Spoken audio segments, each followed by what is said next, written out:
Why start a business from scratch when there are already some perfectly good businesses available for sale?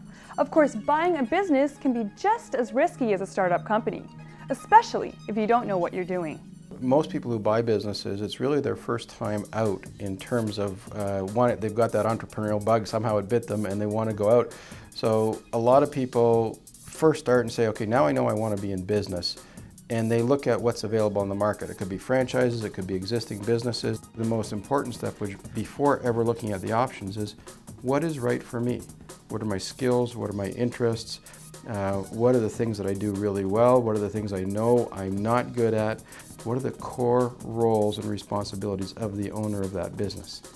There are a lot of different kinds of business that you can get into. But before you rush in, the first step you should take is a self-evaluation. Are you going to be happy running this business? Does that suit me, who I am?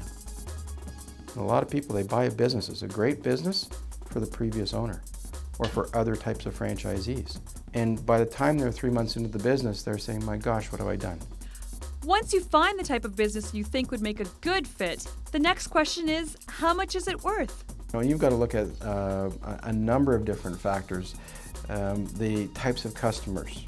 Are they transactional customers or are they relationship customers? The length of tenure that the company is experiencing with their existing base. If you've got a 20-year-old company and all of their customers are less than 3 years old, that's worth a lot less value than a 20-year-old company with 15 years of long-term relationships with customers.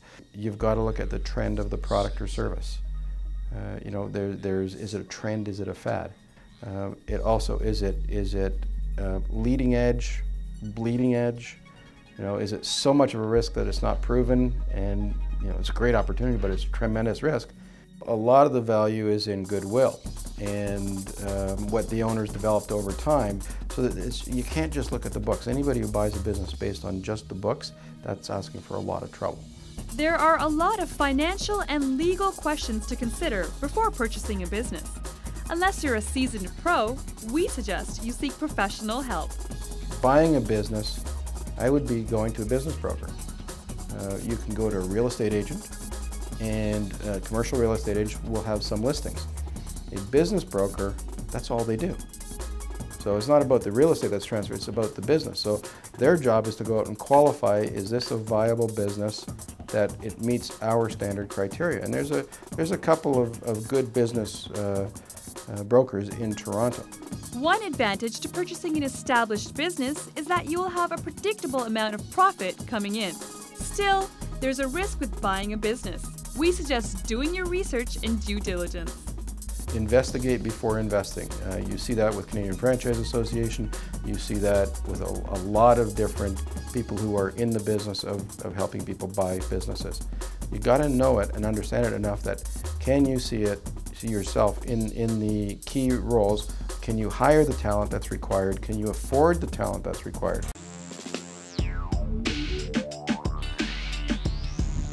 Big Fish Video Productions.